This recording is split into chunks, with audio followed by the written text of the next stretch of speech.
Ion.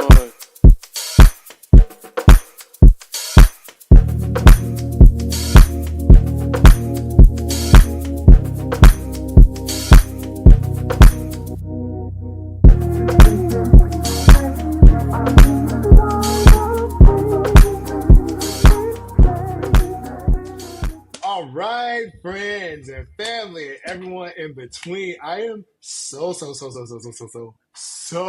excited for what we're going to talk about today and for the next few months because it's Survivor! Somebody is a little too excited for me. I don't know. Listen, if you are a Survivor fan, you know why I'm excited. You know why I'm excited. It's already there. It's up. It's stuck. It's everything in between. So yeah, we are gonna be reviewing Survivor this season, Survivor season 50, in the hands of the fans. I'm gonna ask you a question, but I already know the answer. Did you vote for any of the fans of it? Oh, okay. First of all, I'm gonna start this off by saying ain't no slander, no nothing. That attitude that I detected in that, no, we're not doing it with Survivor, baby. Because I could already tell this is gonna be a good season. It's gonna be a good season. Okay, so no slander. And if Nickie does decide to slander this beautiful game that we all love so much, feel free to send him any hate mail at. I'm just kidding. Okay, so starting off, as you can already tell, I'm a really big fan of Survivor, and my friend Nickie here. You've never seen Survivor, I've right? never seen an episode of Survivor until this episode. So this is my first.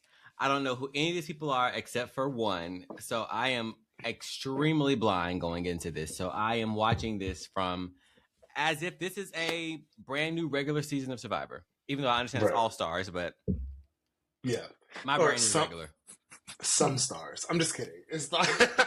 I'm just kidding. Actually, with this cast, I think they're all stars. I truly think they're all stars. Okay, so you haven't ever seen it. I've seen it a lot, so it'll be really interesting to see like your perspective because I feel like sometimes as Survivor fans we get kind of skewed in how we think about the game versus the casual viewer. So I think that your perspective here will be very valuable to how people see the game overall and prompt a lot of discussion. Yeah, so, and I am very much going to be a casual viewer here because, like, just being honest, this is not my kind of show, but because Darrell really loves this show, and we're both real big Traders fans.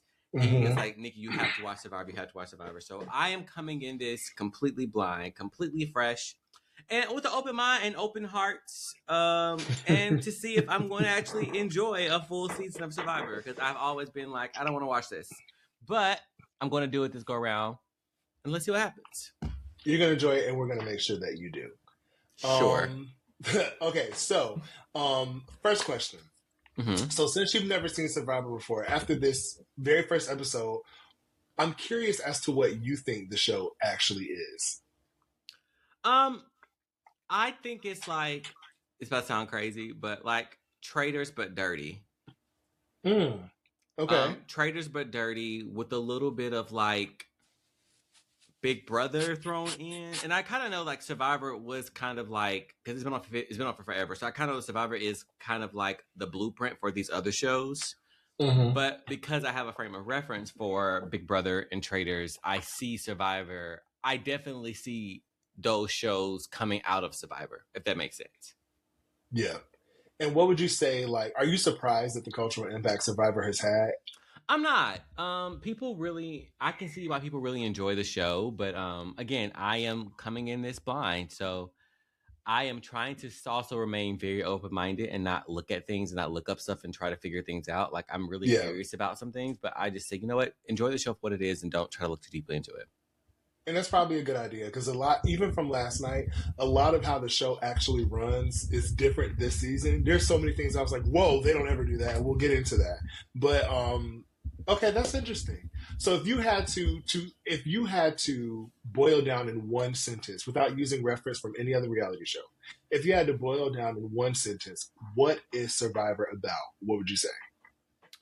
I would say Survivor is about a group of people figuring out essentially who can survive on this island, playing social games, playing challenges, and just trying to I don't know, like fend for themselves in these Mm-hmm. chaotic circumstances. Like they were literally asking for rice, like as if Yes, yes, like yes.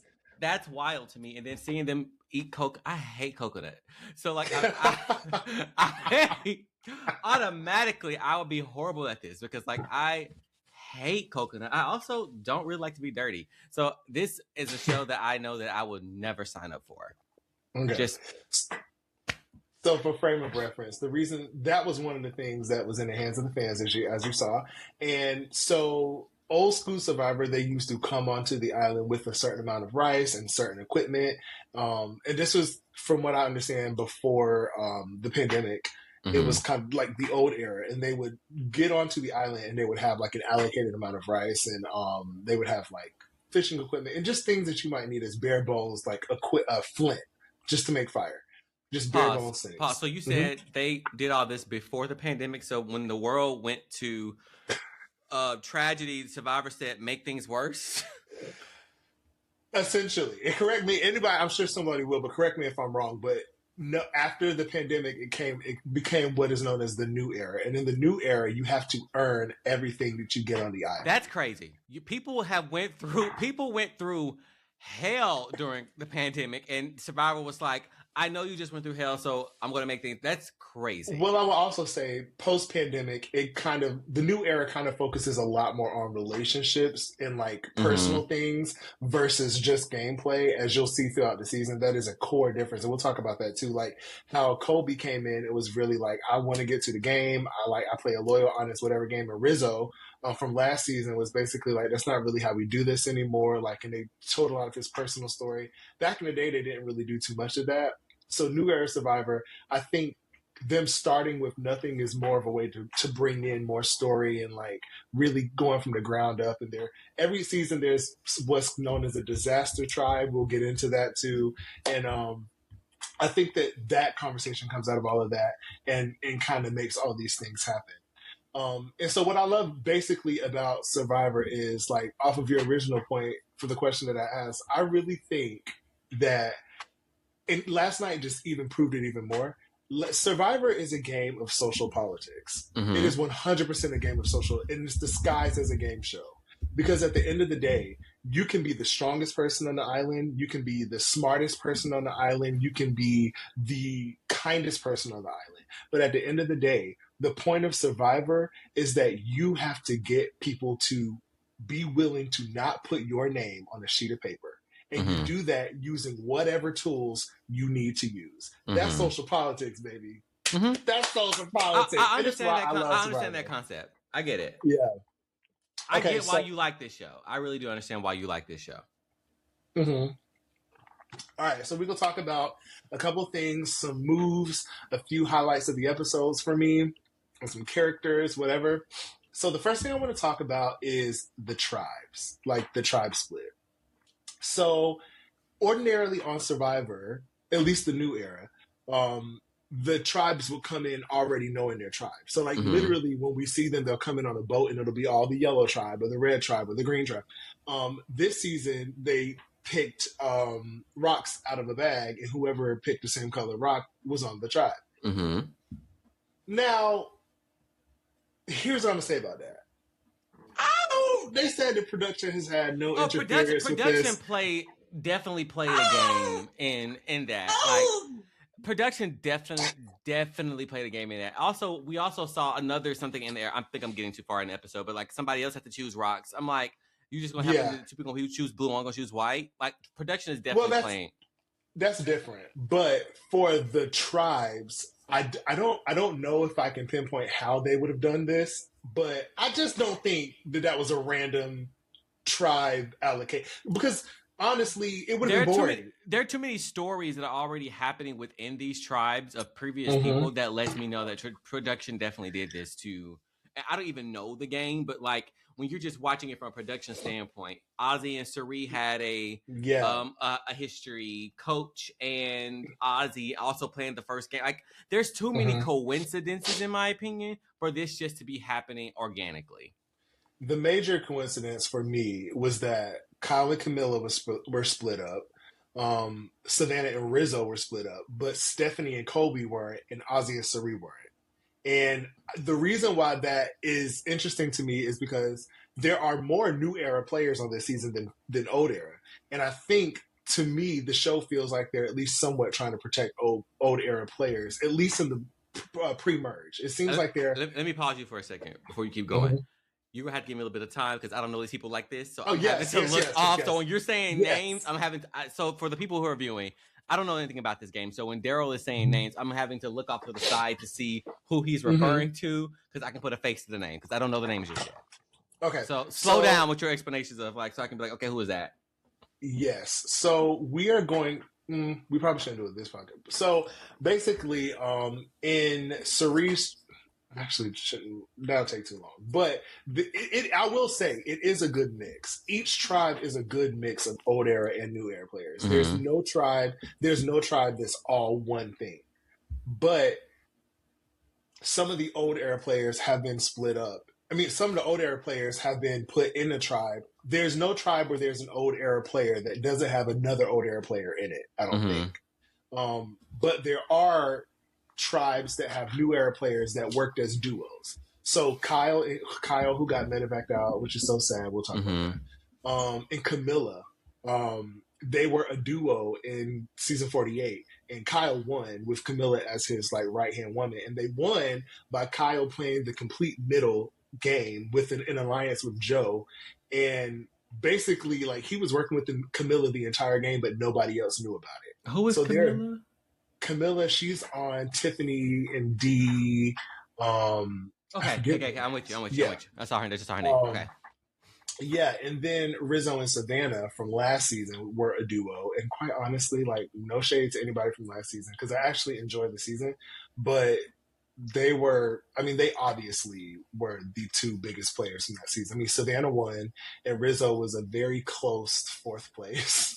Because he didn't win fire, but like they worked very, very closely together, and so this season feels very much like they at least want the older era people to have a shot.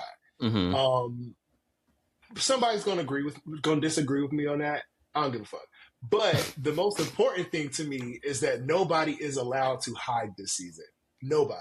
This does not feel like a season where people, typically in Survivor, like Mike White from White Lotus said, he likes to like sit back and like not do too much or whatever. But all of these people have resumes coming into the game. People know how they played the game, except for Savannah and Rizzo. Nobody knows how they play yet because when they filmed this, their season hadn't aired. You know, it's crazy when she said that Survivor 49 just wrapped, and then 2 weeks later she back outside.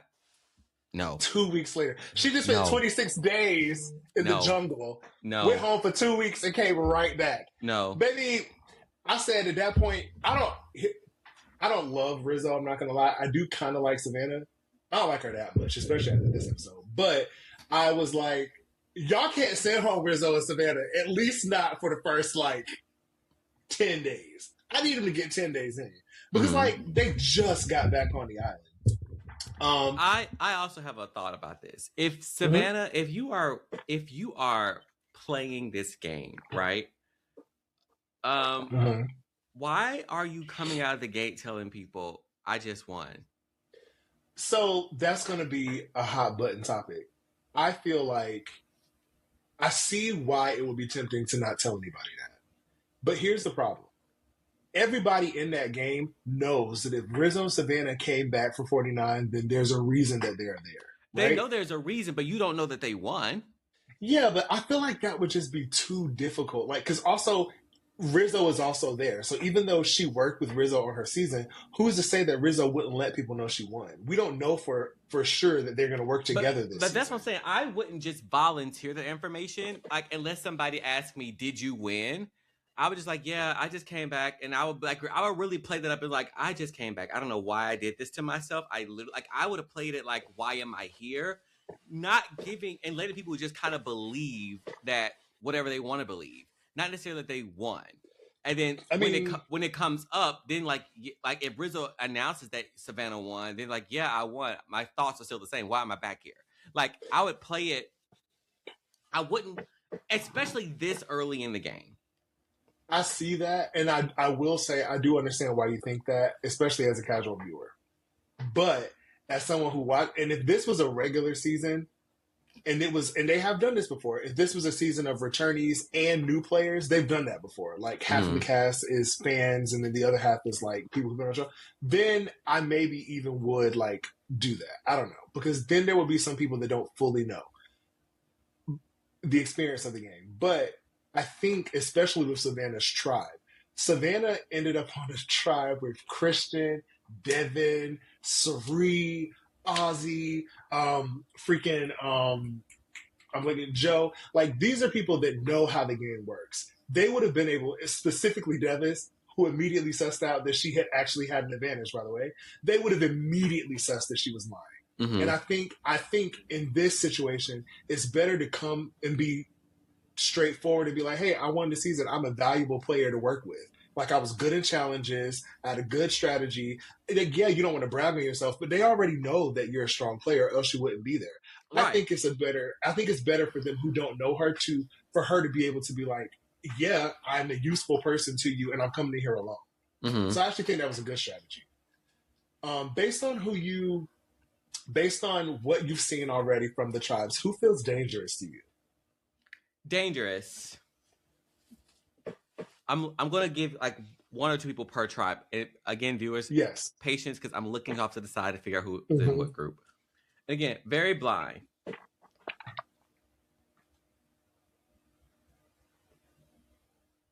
I think Rizzo and Genevieve of Vatu. I think both of them. I also think Q can be a sleeper, a silent sleeper. Oh. I don't know. Keep going. Wait. So do we make this equal? Let's just go by tribe, and we'll talk about those, and then we'll do it by tribe. All right, I'm by tribe. All right, that was it. So Rizzo and Genevieve. I'm interested. What about Rizzo and Genevieve? What makes them feel scary to you? It's like, to me, Rizzo is giving the character of like, I'm just here to have a good time, yada yada yada. Like, he is not positioning himself as like a super strong player from what I'm seeing in the edit so far, which I think is beneficial in his like in his thing, because like, is it Kobe? Kobe was originally like, he's annoyed by him, but then he starts to see himself in him, so he starts to build like a big brother relationship with Rizzo, and I think that could be advantageous to Rizzo. But I also think Rizzo's being very intentional, because at the end of the day, he's also in tech sales, and you have to be a little bit conniving to be a salesman. So that's why I think him. Genevieve, the way she kind of handled like her whole thought process, yes, she did inform people that she won that Billie Eilish idol, whatever the thing was. I can't remember what it was. But the way she handled it I thought was very, very interesting, and really kind of spoke to her character, in my opinion. Okay. So, and Q, I think, is a silent sleeper, because what he did with giving his extra vote away is something that I would have done for this first challenge. Because at this point, you're basically telling your tribe, hey, I gave my vote up so we can be able to like have an axe and have tools to get food and things. Because like, it looks like you're being one for the group, even though people know you're being strategic. But that's something that I would have done thinking long term, knowing that if I brought something back, more than likely, I'm probably not going to be the person, especially if I had to give my vote away to help the group. I'm probably not going to be the person that's voted out for the first tribal council if we go there. Right. So, person by person, and I'll keep this brief. Rizzo, I'm going to be honest with you. It's so interesting that you have that take on him, because Rizzo is actually a very serious player. Like, he's a very, from his season. And that's what I'm getting. I think he's playing a game on the outside, but something else is happening here. He kind of does do that. Like, he kind of gives off this like really chill whatever, but he's on his season, he got very arrogant and very cocky. But he could, because his season he was playing with people that just were not that great at Survivor, if I'm being honest. But he knows he can't do that here. I think he genuinely knows I cannot pull the same game in 49 that I did here, because these people will see right through me. So I think Rizzo is doing well at playing oh shucks, I'm 22-year-old, 25-year-old Rizzo. I'm really happy to be here, and yeah, I know a lot about Survivor. I'm a big fan of yours, and blah blah blah blah. But Rizzo is pretty cutthroat, actually. Like he really don't give a fuck about nothing. And I didn't like him on season 49 because he got really cocky, and he had an idol that he literally kept in his pocket 6 tribal councils in a row, but told everybody he was going to use it. Mm-hmm. He went to tribal and was like, "Yeah, I'm gonna use my idol today." Never used it. Just never used it to the point where they just stopped bringing his name up.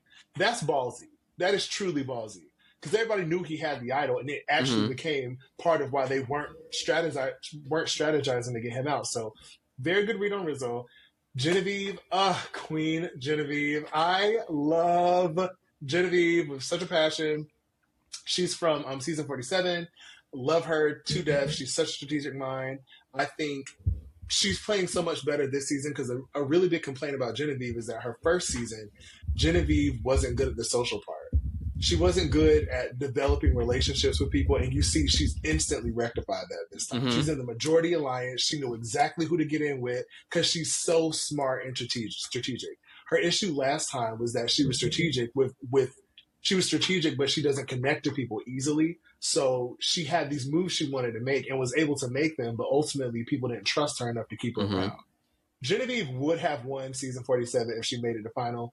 I don't give a fuck. She would have won. Now, I love who won. I love Rachel Lamont. She's one of my favorite winners. But Genevieve would have won had she made it there. And then Q, oh my God, I ain't going to say too much about him, but I need you to watch season 46. Q is a fucking mess.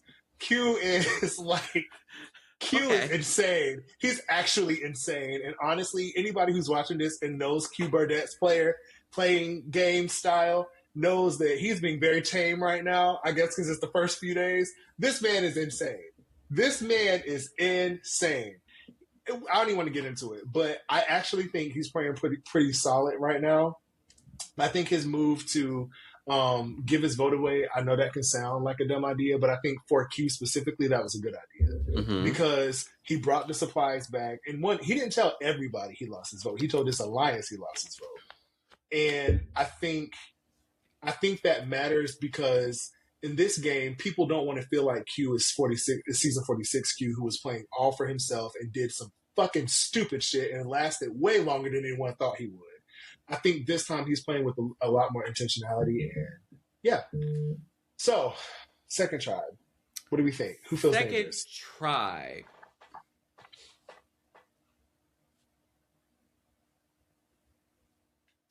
I would say, of course, Suri. I would also say Christian. Okay. And probably Rick Devens. Why do you think those three? Anybody who has figured out how to start a fire with glasses. Oh my God. Let me tell you something right now. I have no idea what else you know in that mind. Listen. Like, starting fire with glasses is diabolical and like genius. So like I would be really like, I would be looking at like, there's probably no way I'm going to outsmart this man because I just don't know how far his brain goes. So I would have to be like, if I was playing this, I would want to be his best friend, but I will also be best friends with people who don't like him at the same time, and they not vocalizing that because I would have to make sure that I am protected because you don't know with a person like that, you never know what they're going to pull. Same with Suri. I would treat him and Suri exactly the same way. I feel like their tribe feels like the strategic analytical side. Yeah, it really feels that way. There was a season of Survivor that was Survivor Brain versus Beauty versus Brawn, where it was like smart people, attractive people, and strong people, which is problematic for a lot of reasons. But very subjective. Right, it's very subjective. Tony, I think Tony won that season. Tony Vlachos, I think that was his first season that he won. But this feels a little bit like that Brawn. Like that feels specific. Not that Brawn, sorry, the Brain, because they're all strategic threats on that. Except, well, obviously not Jenna, Savannah, and Joe. But the rest of them, and even really Ozzy, are all strategic threats. And I would be so real with you. When Christian made that fire out of glasses, first of all, I didn't think he was gonna do it. I didn't think it was gonna actually work. I knew it was going to work, but I knew it was going to work because he was so confident in it. Mm-hmm. I should have known it was gonna work because the edit wouldn't have showed it to us if it didn't work. But like, when he did that, I said in my brain, if I'm on his tribe, I'm working with Christian. Mm-hmm. I'm never voting him out. He's going to be... I'm never voting this man out. This man is smart as hell. Because I'm never voting him out. He gives you, like, what you lack in, like, strength, he makes up hell of a lot in brains. Yes. And we're going to get to that with what happened with their tribe after we finish the last tribe. The last tribe of people... But wait, am I right about Cirie, Christian, and Rick, though? Yes. I would say those two. 3. I don't really... Devins... I don't love Rick Devins, if I'm being honest, but like I think he's a good player. I think he's very. I don't think he's a good player actually. I think he's a flashy player, but I think that's he what can I'm saying. bullshit. I would be reason why I'll be afraid of Rick because Rick is he gives me the type that he can blow up your game.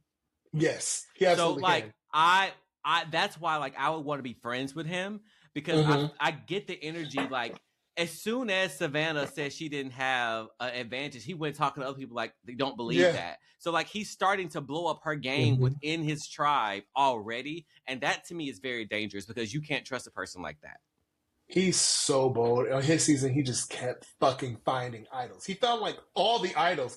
Also, fun fact, he was on a season with Taj from SWV. Oh. And like wait, no, he wasn't. That was Coach. Never mind. I lied about that. That was Coach. But I was like, he literally just kept finding fucking idols. I'm like, everybody keeps saying it looks so easy on TV. It doesn't look easy to find an idol on TV. It actually looks very difficult. So the fact that Devins just kept finding idols on his season, wild. And he's such a bold and brash player. He'd be somebody that I definitely would want to work with. But I will say, based on the relationship that they have and the edit that they got, I believe they pregame. And I think they decided beforehand that they wanted. That's why I'm not positive about this whole like them not knowing the tribes thing. Like, I believe they pregame. It feels very much like they connected before they got onto the show. But anyway, and Cirie, I don't even say too much about Cirie. You'd be a fool to not be. The fact that what happened, considering her performance in that challenge, baby. I'm gonna tell you one thing. As a casual, oh my gosh, we're gonna get there. I can't say it right now, but. We'll get there, but we'll get there because I have thoughts about that too. It's the very next section. So and next tribe 3, I would say Camilla. I would say Charlie.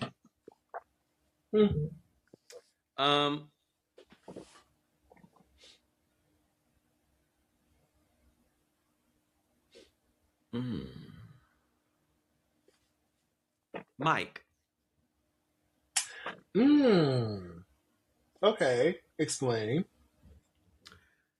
I feel like Charlie and Camilla has been kind of hidden in the edit for me a little bit. Like they were there, but not as strong. And I also feel like Camilla was really upset that she couldn't crawl onto that space enough. So she knows she has some groundwork to make up because she lost that first. She really lost that first challenge for her team. And I think like I get an energy that she's smart. I also get an energy that Charlie is smart. But I don't know. And Mike to me gives that person that you just probably shouldn't trust. He's too happy. He's too go-lucky. He's too like, yeah, I'm doing all the things, but I feel like he's actually a lot, even though he's from the earlier seasons where they weren't being strategic. Isn't he like a writer or something? He's actually not from an earlier season. He's from one of the, I don't think, he's not new era, but he's like, I think he was like in the late 40s, I think. But he was older when he was on the show, I think. So like, yeah, but no, here's the thing. I will say I've pretty much agreed with you up until this point for the most part when it comes to characters. I will say Camilla, absolutely. Camilla was part of that duo with Kyle from 48. And Camilla is dangerous because Camilla wants, as she said in the episode when she hooked up with Dee and Tiffany, Camilla wants to be messy. She wants to be diabolical. Like, she was aching for it. And the problem is, on her season, it was the most boring fucking season because there was a group of 5 strong people, like physically strong people, and they just decided to be strong the whole time and just keep winning challenges and get rid of the people that weren't. And they wanted to play an honest game. There was Yeah, no Camilla strategy. gives me very like Natalie vibes from Traders, and like, Yes. yeah, and a little bit of Sandra too. Yeah, I would say that's fair. Camilla, I love her. I love her. To me, she was this close to the final. She was this close. She lost in fire making. She was so close to the final. I love her. I think and I'm honestly happy she'll be playing without Kyle now because that takes a huge like threat level away. I'm so sad that Kyle is leaving, is gone, but like Camilla and Kyle being broken up works in Camilla's favor completely. Um, but I would also say D. D is widely considered to be D. Okay, D. She was D. my next choice.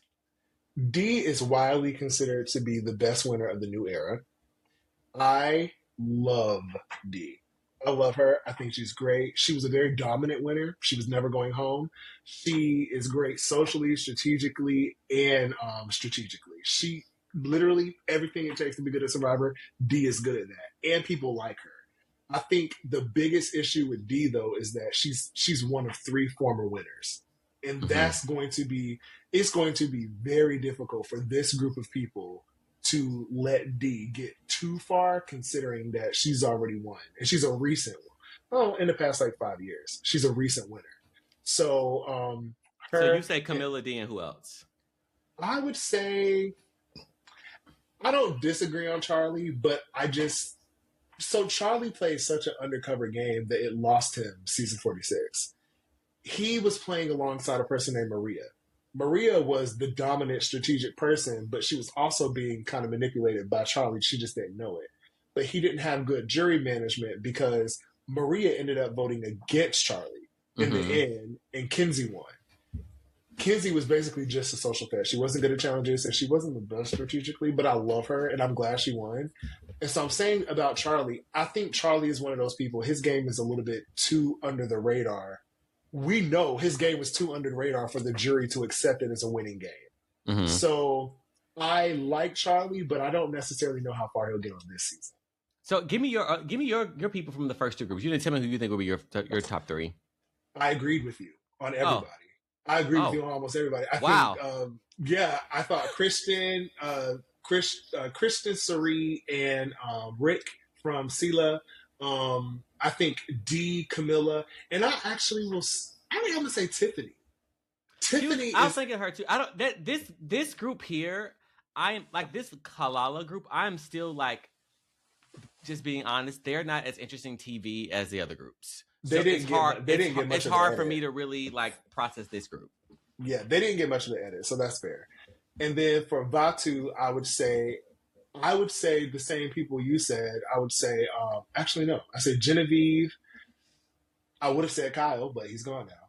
I'm gonna tell you one thing: if Kyle had not been taken out of this competition, I think Kyle could have been a 2-time winner. I genuinely think he could have won this game twice. He's that good. You see, he got on that island and was immediately in the bet. He was in the same exact position he was in on his last season, and people already know. People already know he did that last season. He did the exact same thing. Kyle's so good at Survivor. I'm so sad he's gone. But Genevieve, Aubrey is a very scary player. Like Aubrey is smart as hell. The way she clocked Genevieve, and she was just basically like, I don't know if that was smart for her in the moment, but Genevieve, and then honestly, I hate to say it because of recent comments that we'll get in. We're not going to get into that on this podcast right now, but Stephanie, which also her edit is kind of giving me that she goes very far in the game, which I don't love. But I think that Stephanie is also a threat. We'll talk about her later, though. Okay, so I want to move on to, in my opinion, the biggest thing to happen in the episode, Jenna's vote out. Okay. I knew that was going to happen from the edit. The edit kind of told you, because if I'm watching this as a casual viewer and I'm looking at the edit of this, the edit is trying to make the viewer fall in love with Sari, which people have already done because they know Sari as a person. Which lets me know that like she is kind of operating as the heart of the show. And then when Jenna's saying we have a 55-year-old who can't run, who can't swim, after this lady just told you in the beginning of how this makes her feel, the edit kind of lets me know that, oh, Sari is not going nowhere. Jenna's going home. Yeah, I think I'm gonna be honest with you. I was a little bit worried it was gonna be Ozzy. I knew it wasn't gonna be Cirie, but I did think it might be Ozzy. And let me tell you why. Cirie Fields is a genius. So good. She didn't even have to defend herself to her tribe. She got with Ozzy, who the edit told us that she backstabbed this boy on his season. She got him to be a part of like, I trust you. He told her he had the extra vote. And she knew him being boisterous and wanting to be the spotlight and wanting to be that person. She knew he would do the work to save her and then flip the vote to Jenna. She just cried, sat there, kind of played the victim a little bit, which no shade, I get it. Yeah. Like, and let Ozzy essentially flip that vote where Cirie was like, the only vote against her was Jenna. Here's the thing. For anybody who might be new to the game and don't know anything about Cirie and might be like, why do people stay on Cirie so much? She didn't even do anything where her name came up. Let me tell you something about Cirie fucking Fields. Cirie knew she fucked that challenge up. We're not about to sit here and mince words. I can say that I don't know if they lost because of Cirie, but she was a huge reason why they lost. Like, she fucked that up. But to be fair, she really thought she could do it because she did her Australia versus the world. So let's not do too much on Cirie. But Cirie Fields is so good because of her ability to assess social situations with such a quickness and a mental acuity that she never has to scramble. If she needs to talk, she does. If she doesn't need to talk, she doesn't. She's so good with restraint. Jenna got on that fucking island and immediately threw out Cirie's name. Which, if you've ever seen Survivor, if Cirie Fields is playing and you throw out her name first, that is not a good idea. That is just not. You're not going to get Cirie Fields out first. You, Jenna, were never going to get Cirie out. That was never going to happen. This is before they even played immunity. Before they even played immunity, you're already trying to get people against Cirie. You know they're not voting against this woman. Like, if for no other reason that people like to play with, they want to figure out if they can play with Cirie. Because if they can play with Cirie, historically players that have been alongside Cirie have made it incredibly far into the game, historically. And anybody that has been against Cirie has not made it very far in the game. So for Jenna to go onto the island and pick her specifically, I knew she was going home. I knew it from the moment she said that. The thing about it, though, is that Cirie, if you think her game is understated because she didn't do anything, you're crazy. If Cirie felt like there was any sort of threat of her going home based on Jenna, she would have said something. But she didn't, because she knew that Jenna was writing her own grave by even bringing her name up. She knew that the moment Cirie went behind everyone else and tried to talk about other people and try to plot and scheme, they would be like, oh, there's Cirie, maybe we should be scared of her. And it would give them reason to second guess, maybe we should get rid of her. She already knew that the target was on her back because she's a good player and she fucked up the challenge. The best thing she could do is let Jenna implode on herself. And she fucking did. And that unanimous. Unanimous. Besides her vote. I said, and what that tells me is that Joe and Savannah did not want to get rid of Jenna. They wanted to get rid of Cirie. They 100% want to get rid of Cirie, especially Joe, because Joe is a tribe, like a strong man who wants the strongest in the competition. But what that tells me is that whatever inroads Cirie has made on that tribe, Joe and Savannah knew they didn't need to be on the wrong side of that vote. So they decided to vote with the rest of the group. You don't have to understand it to respect it. Cirie Fields is a motherfucking... If anybody else was in that situation, they would have scrambled. They would have tried to change the vote. They would have tried to get votes, and people would have been like, ooh, that's a little snakish. I'm going to vote for you. But being that aware socially of where you stand is a skill. And that is why Cirie Fields is one of the best Survivor players to ever fucking play. Even the fact that she let Ozzy do her dirty work, and then there was talk about maybe we should vote Ozzy out. Like, Cirie knew that, like, not only is Jenna throwing herself in the fire, now Ozzy doing the work has also put Ozzy in the fire, which if Cirie was still voted by the cat, like, now there's 3 people that can be voted for. Right. Consistently splitting the votes. And also, what we're also forgetting is Cirie knew that Ozzy had an extra vote and he would use it for her if he needed to. That's the thing. Cirie is so smart. And also, last point, I really do think that Sari will take this as an opportunity for threat management. I really do, because everyone else seems to the good players of Survivor know that it's not just about winning challenges. If you're good at challenges, that's only good for everybody else for the first 4 to 5 episodes while you're in the tribes. When you merge, if you're good at winning challenges, you're a liability because you can win individual immunity. So Sari being a person that makes enough inroads to be able to get through the pre-merge, not being good at challenges, but everyone knows if they bring her to the merge, she's a solid ally that they want on their team. She won't win immunity, so they won't be threatened by her for immunity. And they can kind of get rid of her when they want to get rid of her, if they should. Brilliant. I think that is threat management. Making sure you're not being too social, making sure you're not being too good at the challenges, making sure you're not sticking out too much, and letting the relationships that you know you have carry you through the game. Brilliant. I want to talk really quickly about advantages because I think this is new for all of us. Okay. So the first thing is these superstar advantages. I don't know what the fuck that Billy Idol. I don't know that Billy Eilish idol. I said, what the hell? I was so glad that they put idols in the game. I knew that would happen because idols are responsible for a lot of the good gameplay that we get. I just don't like when people get too many idols. But I like the fact, like, I don't know if this idol actually get used the way that she wanted it to get used, but Genevieve finding that idol and it being a boomerang idol is actually pretty cool. Like, you can send it to somebody, and if they get sent home, usually they just get sent home with an idol in their pocket and just goes home. But this way, it can go back to Genevieve. That's such a strategic thing, and it also lets us know what Genevieve thinks about Ozzy. Considering that, like, I thought Genevieve was going to send it to somebody that, like, she wants to work with. And she sent it to somebody that she thought would go home first. Because she's looking to protect herself. She's still building. She's building social games. She's still playing social games. Like, she's still building relationships. She's still playing games, which I love. I even like the so I like that. I like that it's not just like a clear idol. I really do like that it's not just like a regular idol. I like that they have the one thing I didn't like. Here's the thing. I don't like when they go on a journey, and a journey is a new era thing, where the boat will come and they'll say one person has to get on the boat, and they don't say nothing else. They don't tell you if it's a good or a bad thing. In most cases in the new era, it means that you're going to risk your boat for a possible advantage. That's what it means most of the time. Which is why Savannah coming back saying she didn't get an advantage was crazy, because everybody knows if you came back and you still have your vote, you have an advantage, most likely. I would have lied. I would have said I have an advantage, but I have an extra vote.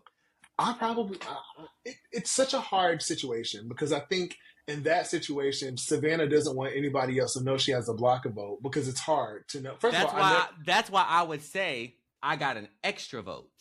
I wouldn't say I got a block of vote. I would lie and say because everybody know you're going off and you win. Yeah. You're coming back with I would have said I won and I took his vote. That just happened with Ozzy, with that other group. So that could be very well believable. Her saying nothing happened was kind of dumb to me. Yeah, I really don't think. I do think the cool thing is that the other tribe doesn't know that she got anything. Like, the other people there don't know Savannah ever got anything.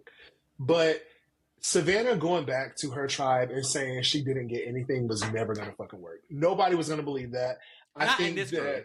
And Savannah's not a strategic person. She's really not. Like, she won based on the fact that she kept winning immunity and she was with Rizzo, who had an idol. That is why she won. But, like, honestly, I think I would have done what you said. I would have been honest and been like, I have an extra vote. I would have been, like, honest about having an advantage, but not the specific advantage. Mainly because you can't. First of all, I never would have gone on a fucking journey. That's the first thing. Savannah being there by herself, knowing she's there by herself, she doesn't have an ally. It's dumb that Savannah chose to go on that. I know that she kind of got picked, but Savannah chose to go on that, and she knew what the implications of going on that journey would be. That's why nobody wanted to go with Kobe went, because he was just like people know, one, you're away from camp and people can talk and strategize without you, and two, everyone's going to assume that you have something when you get back, unless you're Kobe, and you just tell everybody you don't have a vote, which. I was like, you got to trust everybody on this tribe to tell everybody you ain't got a vote. Like, anyway, I I will say I don't love when too many advantages are put into the game because that's why Sari lost Game Changers. Sari got to the final 5 or 6, and quite literally, by the time she got there, everybody had some sort of advantage to where everybody played it, and the only person left was Sari. That's why she got eliminated. So I don't love too many advantages. I like when there's advantages, but too many advantages is just kind of like, not too many. But I do like that they're new. I like that they're interesting. There's no advantage that we got last night that I've seen played in the game before, except for the block of vote. But I mean, that's whatever. So I like the advantage. Do you think that feels exciting or overwhelming to you? What? The advantages and the idols, like there being so much that could possibly be in play. It gives me. I actually like it because, like, I'm interested to see what people. I've never watched this show before, so I'm interested to see what people do with it. Like, my only frame of reference for Survivor is the board game that we've played. So I'm curious right now to see what they do with these advantages. Like, I'm really curious to see what Savannah's going to do with this block of vote. I'm curious to see if she makes it to the point where she can do something with it, to be honest. Yeah, she kind of put a target on her back. I don't know. If they lose again, I low-key feel like Savannah might be going home. Like, I don't know. I feel like, anyway, we'll talk about that. But, so part of what I really think that people like about Survivor, what we hinted on in the beginning, is the socio-political segment of it. From what you can see so far, what do you think that this show about its specific players and how they're playing the game and how they're being perceived? What do you think it says about reputation versus reinvention, about power, about perception of people? What do you think that says? I just to make sure I'm understanding your question correctly. You're asking me, like, how do these things play into the game, right? I think essentially because everybody knows if you are on Survivor 50 that you are a force to be reckoned with, right?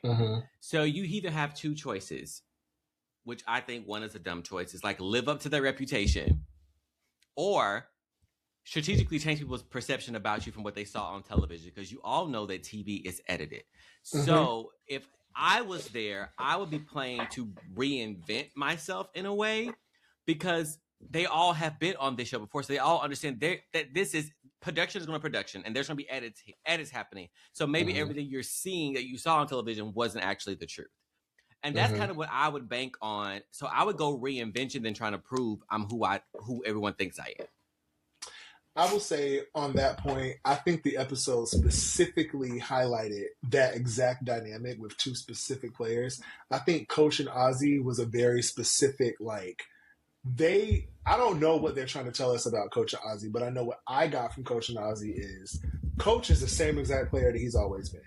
Coach preaches loyalty. He preaches that he's going to play the game fairly. He preaches that he's going to be loyal to the end and play the game with honor. But Coach always does some snake shit that makes people mad that he played the game like that. He always does that. It's like he's a complete hypocrite. And I do like Coach for what it's worth. Like, I don't think I would like him as a person, but I like him on the show because he's a villain. He's a good Survivor villain. But to me, Coach came in, have not changed very much over the past few years of how he plays Survivor. He's playing exactly the same, which is going to make it easy to get rid of him, honestly, because you can expect what he's going to do. He literally said he's going to play with honor, and then.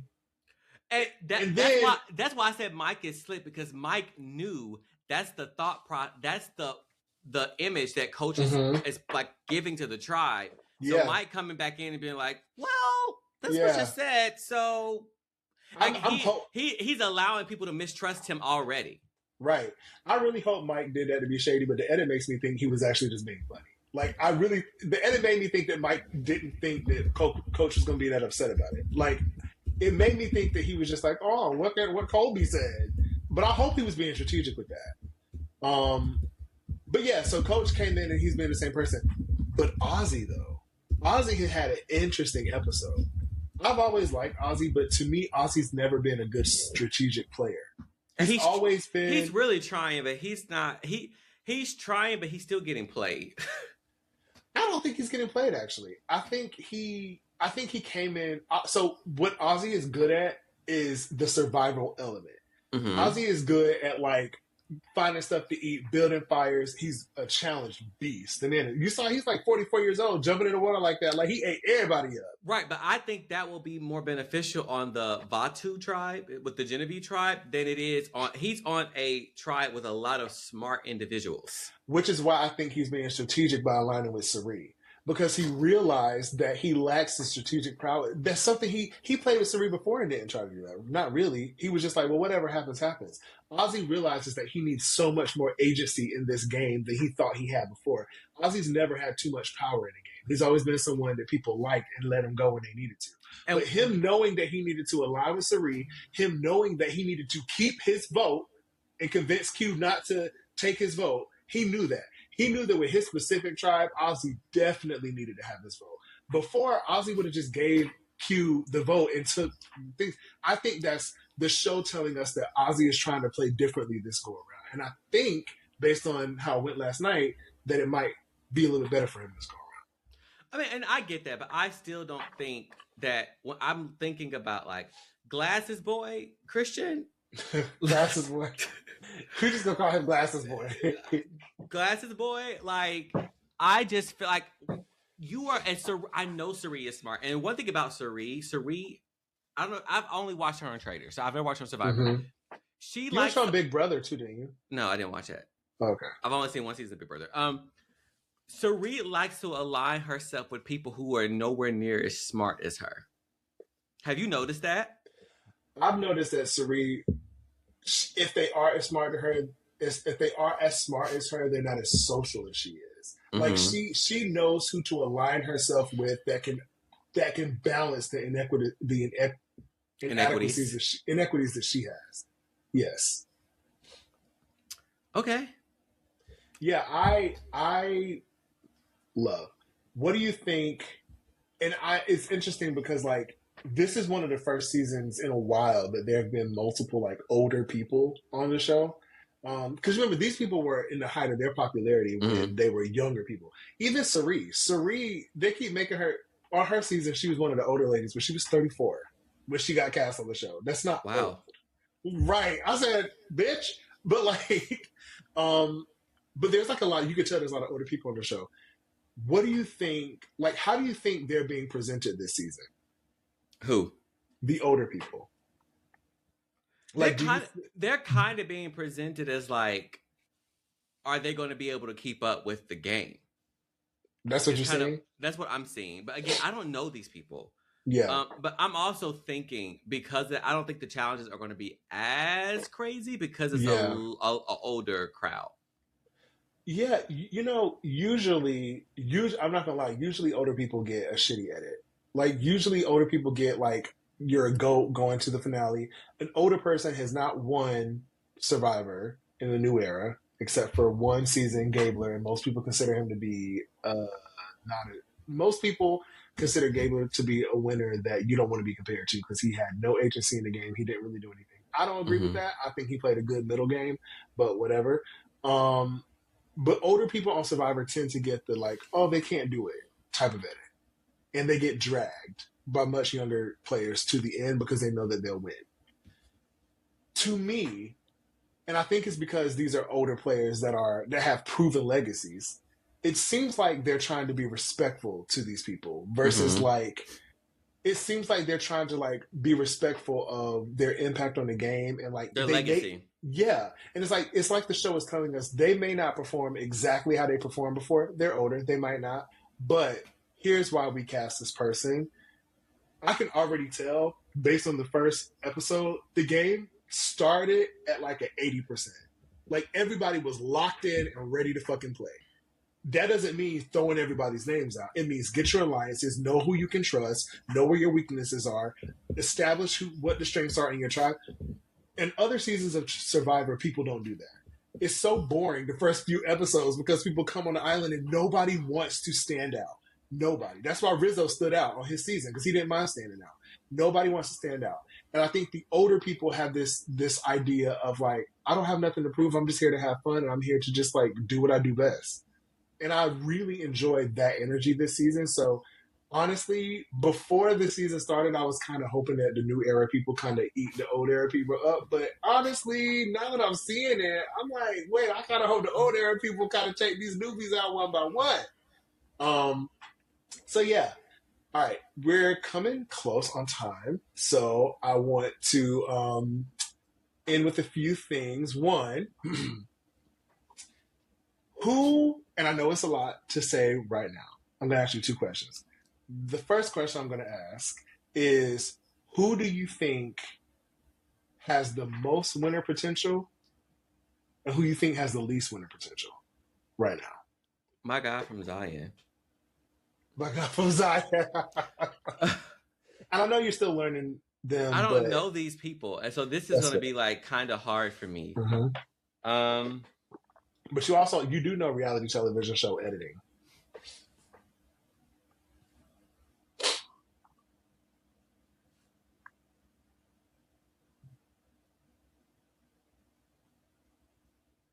Wow. I'm gonna start with least first. Least, okay. Give me three least and three most. Okay. Least. I'm gonna pick one from each tribe. How about that? Yes. One from each tribe for both. Got it. That's great. Okay. Least potential from tribe one. I don't know, Angelina. Okay. And most, I think Rizzo. Okay. Tribe two, least potential, Savannah. Okay. Most, Glasses. We're gonna call this man Glasses the whole season. All right, Glasses. Christian. And the next group, least coach. I think Wahimi's gonna bite him in the butt. Most,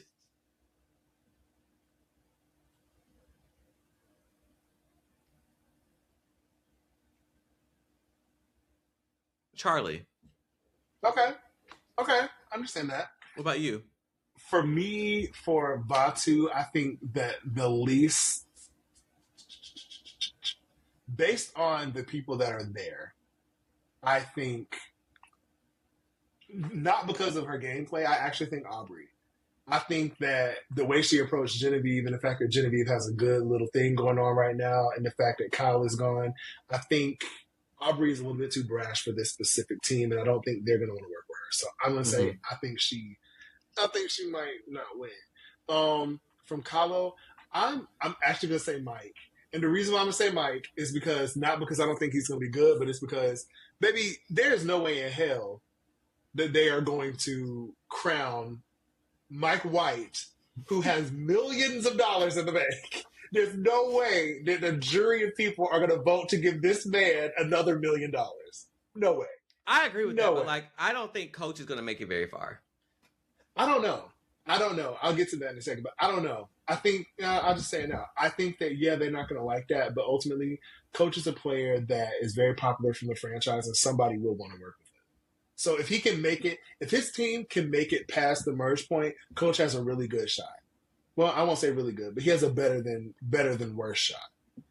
And then from Sela, I don't know, because I think if Savannah can make it past the merge, Savannah has a really good shot of winning.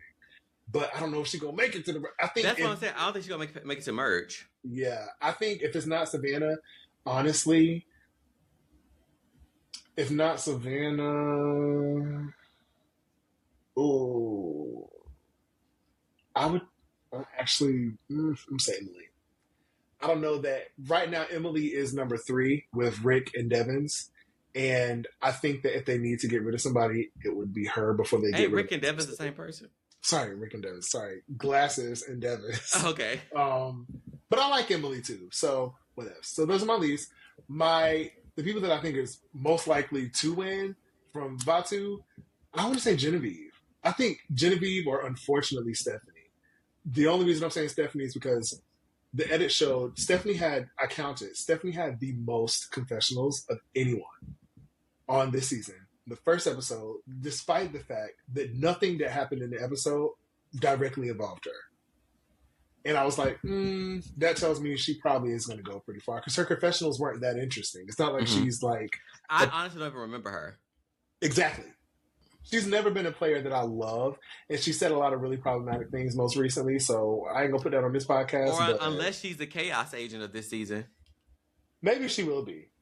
They're clearly what I gleaned from her edit is that they're clearly trying to show her to us. She got the most confessionals, so they want us to know her.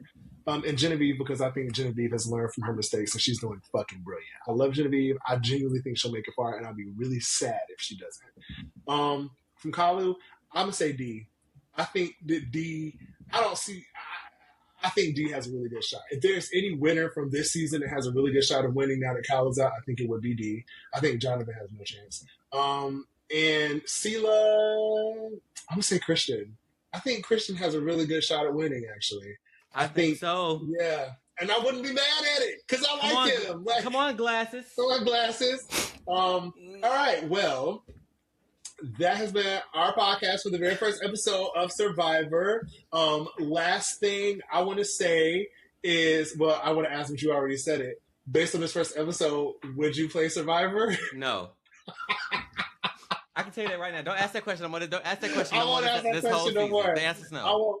I won't. Okay. Well, I won't ask. So next week is going to be really exciting because, you know, the advantage is starting to roll in. All these legends are about to start to get exposed. Like Coach, I don't know if you saw in the preview that he's going to call Ozzy out which is not a good idea, but he's going to do it anyway because he's fucking Coach. And I'm just really excited to see what happens next week. So thank you guys for tuning in. Do you have any last words before we leave, Nikki? No, we'll be back next week. I'm curious to keep watching. I need people to go away though, because I can't. It's so many people to keep up with. Are you having fun watching it? It's okay right now. We'll see if it gets better. It's gonna get better. It's gonna get better. All right. Well, thank you guys for tuning in today, and check us out later. Peace. Back next week, guys. Bye.